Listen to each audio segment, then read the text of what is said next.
प्रसाद मेहर बाबा की जय। मातृश्री मेहर गायत्री देवी समेत सद्गुरु श्री मेहर चैतन्य जी महाराज की जय गुरु। वागर्भाविव संपृक्तौ वागर्भ प्रतिपत्तये जगतः पितरौ वन्दे पार्वती परमेश्वरौ पार्वती परमेश्वरौ। జై బాబా, జై గురువు. అందరికీ జై బాబా అండి.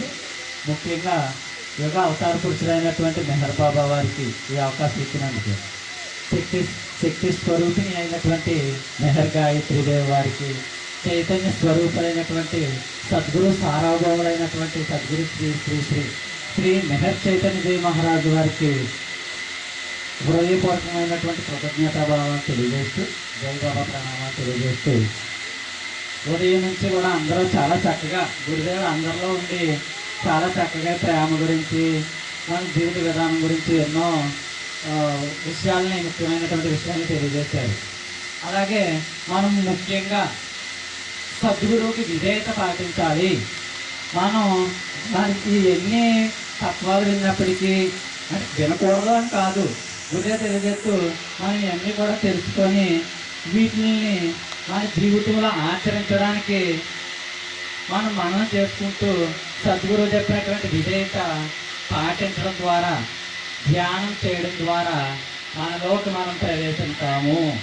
చేత ఈ మన ఎరుక బహిర్గతమై ఉంటుంది.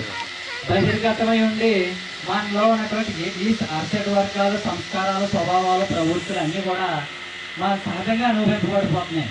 మరి వాటికి సాక్షిగా ఉంటేనే కదా మనం వాటి నుండి విడుదలవ్వగలుగుతాం.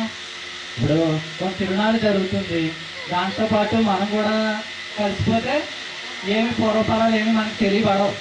దానికి అన్యంగా ఒక ఎత్తైన ప్రదేశంలో ఉంటేనే ఈ తిరునాళ్ళు ఎక్కడి నుంచి స్టార్ట్ అవుతున్నాయి, ఎక్కడ మధ్యస్థంగా అవుతున్నాయి, ఎక్కడికి అంతమవుతుందో తెలియబడుతుంది. అలాగే ధ్యానం చేయడం ద్వారా మనలో ఉన్నటువంటి అంతర్యామైనటువంటి సద్గురువు మనల్ని నిరంతరం కూడా మన యొక్క ఈ సంస్కారాల నుండి విడివడిచి వేరు చేసి మన యొక్క స్వభావాలను, మన యొక్క ప్రవృత్తులు అన్నింటినీ కూడా మన చేత గుర్తింపజేసి దైవీ జీవితం జీవింపజేయడానికి ఉద్దేశింపబడింది ధ్యానం. అంచేత తప్పనిసరిగా మనం అందరం కూడా ప్రయత్నం చేస్తూ ఈ రోజు నుంచి ఇప్పటి వరకు ఎలా అయిపోయినప్పటికీ అందరం, నేను కూడా అందరితో పాటు నాతో సహా ఈ రోజు నుంచి సద్గురువుకి విధేయత పాటించి, ఏంటంటే కొద్ది ఉదయం తెలియజేశారు, వాచా వేదాంతులు అవ్వకండి, అనుష్ఠాన వేదాంతులు కండి అని తెలియజేస్తారు గురుదేవుడు. అంటే ఎన్ని చిలక పలుకులు పలికినప్పటికీ మన జీవితంలో ఆచరణ అవ్వకపోతే మన ఎంతో ఇదిగా ఉంటుంది. చేత మరి అవి మన జీవితంలో అనుష్ఠింపబడాలి, జీవింపబడాలి అని అంటే సద్గురువు చెప్పినటువంటి విధి, గురువు యొక్క పాత్ర అంటే వేరు కాదు. అవతార చైతన్యమే సద్గురువులో ఉండి మనల్ని మేలుకొల్పవలసినటువంటి బాధ్యత సద్గురు శ్రీ మెహర్ చైతన్యజీ మహారాజు వారిది. చేత మరి సద్గురు మేలుకొల్పడానికి మనం సంసిద్ధులు అయితేనే కదా సద్గురు చెప్పినటువంటి విధేయత పాటించడం ద్వారానే మనం మేలుకోవడం సాధ్యమవుతుంది. అంతే కదా, గురువు చెప్పినటువంటి పాఠాలను మనం అభ్యసించకుండా మనం విద్యలో ఉత్తీర్ణం అవ్వలేము. అలాగే మరి సద్గురువు దగ్గరికి అందరం వెళ్ళాం, మనకి ఎంతో అదృష్టం ఉంటేనే కానీ గురువు గారి దగ్గరికి చేరుకోవడం సామాన్యం కాదు. ఇలాంటి సద్గురువుని ఎక్కడా చూడలేము. అటువంటి మనకి ఎంతో మన తత్వంలో తెలియజేస్తారు. సాంప్రదాయంలో యోగాలు చేస్తూ ఉంటారు, స్త్రీ విద్య, ఉపాసన, యోగ మార్గం సాంప్రదాయాల్లో అనేక రకాలైనటువంటి ఎన్నో సాధన చేస్తూ భగవదానుభూతి పొందడానికి ఎన్నో ప్రయత్నాలు చేస్తూ ఉంటారండి. కానీ సద్గురుదేవుడు మనకి ఎంతో చక్కగా మన జీవితానికి అనువైనటువంటి రీతిలో ఎక్కడ కూడా మన యొక్క ధర్మాలకు కానీ, విద్యుత్ బాధ్యతలకు కానీ ఆటంకం లేకుండా భగవంతుడు తెలుసుకునేటువంటి స్థితిని మనకు అనుభవించేసి ఇచ్చారు గురుదేవుడు. ధ్యానం చేయమని, అలాగే మౌనం, నామస్మరణ ఈ పాటించు. మరి సాధన చేస్తేనే కానీ సాధ్యం కాదు. సాంప్రదాయంలో చేసేటువంటి గంటల కొద్ది 2 గంటలు 3 గంటలు ధ్యానాలు కాదు. మన గురుదేవుడు ఎంతో సహజంగా 1 గంట అని, అరగంట అని, 20 నిమిషాలని, పావు గంట అలా తగ్గించుకుంటూ వచ్చారు. అంచేత అందరం కూడా తప్పనిసరిగా విధేయత పాటించి గురువుగారు చెప్పినటువంటి గురువుగారు మేల్కొల్పేటువంటి ఆ అనుభవం అందరం పొంది మన జీవితాన్ని అందరం కూడా సఫలీకృతం చేసుకోవాలని ఆ అనుగ్రహాన్ని మన అందరికీ గురుదేవుడు ప్రసాదించమని మరీ కోరుకుంటూ హృదయపూర్వకంగా జై బాబా ప్రణామాలు తెలియజేస్తున్నాను. అవతార్ మెహర్ బాబా की जय. मातृश्री मेहर गायत्री देवी समेत सदगुरु श्री मेहर चैतन्य जी महाराज की जय. बाबा जय गुरुदेव. జై బాబా. మెహర్ బాబా వారు తెలియజేస్తారండి. మన కార్యక్రమం ఏమిటగా అహంకార నాశనమే మెహర్ బాబా వారి కార్యక్రమం. ఎందుకంటే ఎన్ని జన్మలు ఎత్తినా ఈ అహంకారం పోయేటటువంటి కదండి ఈ మనస్సు అనేది. అందుచేత ఎప్పుడు కూడా ఈ మనస్సు లేమితనాన్ని గురించి ఆలోచిస్తూ ఉంటుందండి. భగవంతుడి గురించి సత్యస్వరూపుడైనటువంటి ఆ భగవంతుని స్థితి గురించి ఆలోచించడానికి ప్రయత్నం చేయదండి. చేత మనకి ధ్యానం ఇచ్చారు. ఈ డివైన్ థీమ్ అనేటటువంటిది మనం ఆలోచించమని, దీని ద్వారా ఈ మనస్సు యొక్క ఒత్తిడి అణిగి ఆ మనస్సు నుండి వ్యక్తమయ్యేటటువంటి ఆ ప్రజ్ఞ వ్యక్తమవుతుందట ఆ డివైన్ థీమ్ చేయటం ద్వారా.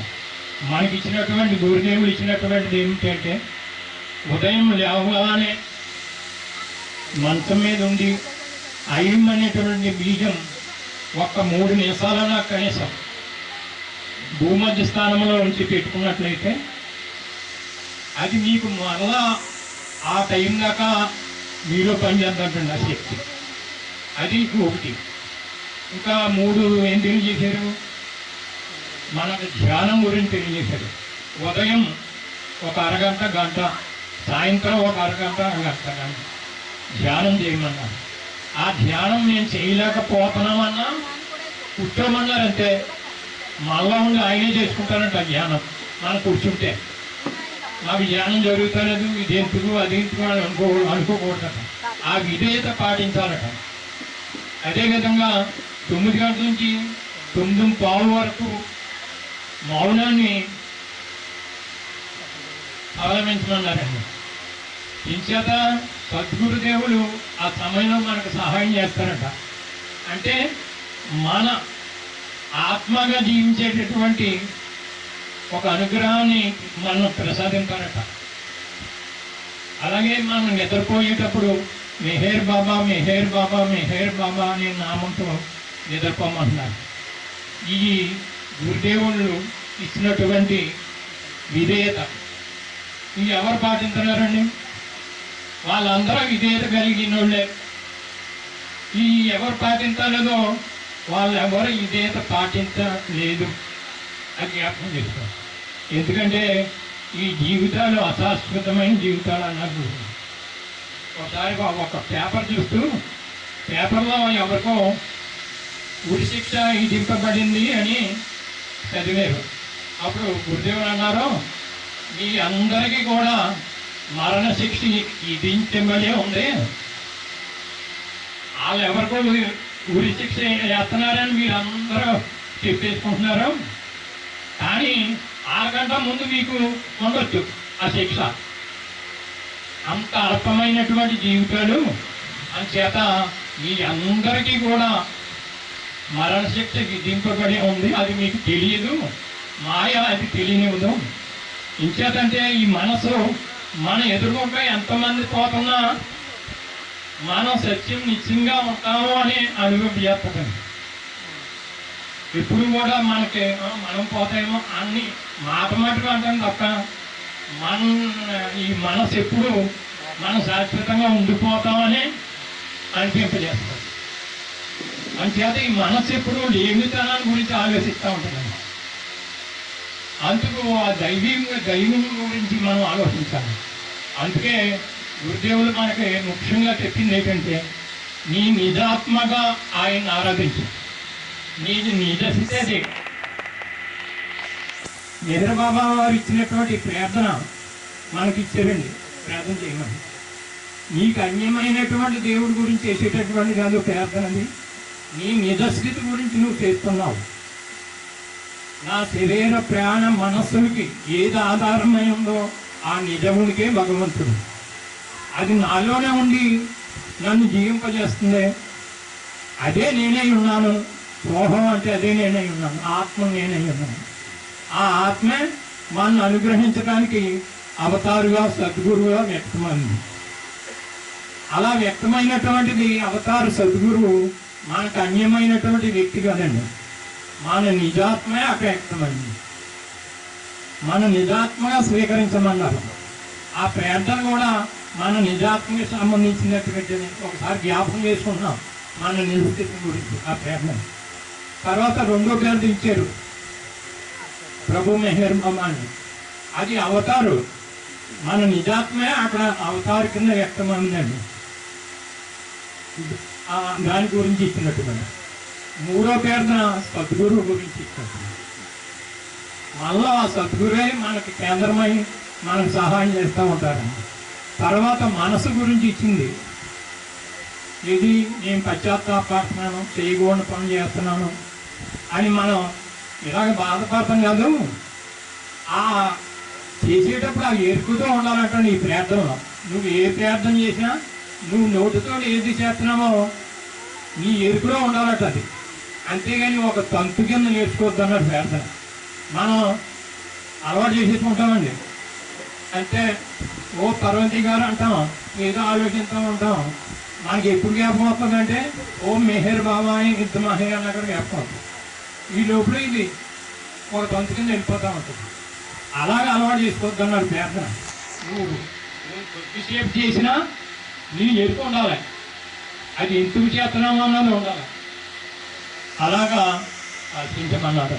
అందుచేత మనం ఏ పని చేసినా భగవంతుడి నుండి మనం చేస్తున్నారు, ఆయనే ఆధారమై ఉన్నారు అనే భావన కలిగి నా బాబాయే చేస్తున్నాడు అనేటటువంటిది ఉండాలంటండి. ధ్యానం చేస్తున్నాం అనుకోండి, నాలో ఉండి ఆయనే ధ్యానం చేసుకుంటున్నారు. మనం సంకీర్తన చేసేటప్పుడు ఆయనే మనలో ఉండి కీర్తింపజేసుకుంటున్నారు. మనం ప్రార్థన చేసేటప్పుడు ఆయనే నాలో ఉండి కీర్తింపజేసుకుంటున్నారు. ప్రతిదీని ఇప్పుడు ఆహారం తిప్పారనుకోండి, నేను ఆహారం తిప్పుతున్నానంటే అక్కడ పేలేమన్నట్టే. ఆయనే నాలో ఉండి ఆయనే హారతి ఇచ్చుకుంటున్నారు. ఈ భావంతో ఉండాలంటాను. ఇదే నీ అహంకారాన్ని ధైర్యం చేసేస్తాక. మనం ఈ ఇంద్రియాలన్నీ నిగ్రహించాలి అంటే మనకి ఎంత ప్రయత్నం చేసినా అవి నిగ్రహింపబడి కాదు. ఆ భావం నిలుపుకున్నప్పుడు ఆయన యొక్క అనుగ్రహం వలన ఈ మనస్సు నుండి తప్పించి మనస్సులో ప్రజ్ఞను అనుగ్రహిస్తాడు. అది ఎక్కడంటే నీకు అన్యమంగా సద్గురు నుండి సహాయం చేసేది కాదు, నీ నిజాత్మే ఆయన కాబట్టి నీ నుండే ఆ ప్రజ్ఞ వ్యక్తం అవుతుంది. అప్పుడు నీవు అంతటా భగవంతుని చూడగలుగుతావు, అన్నిటిలోని భగవంతుని చూడగలుగుతావు. అందుకు ముందు మనలో భగవంతుడు ఉన్నాడు అనేటటువంటిది పరిపూర్ణంగా దృఢమైన విశ్వాసం కలిగి ఉండాలట. మనలో భగవంతుడు ఉన్నాడనే విశ్వాసం పూర్తిగా ఏర్పడిందంటే అప్పుడు అన్ని జీవుల్లోనే ఆయన ఉన్నాడు అనేటటువంటి భావన మనకు కలుగుతుంది. అంచేత అలా జీవించడానికి మనం ప్రయత్నం చేద్దాము. మన అహంకారాన్ని రహించి ఇప్పుడు ఒక 5 నిమిషాలు నామం చేసి హాపిస్తారు.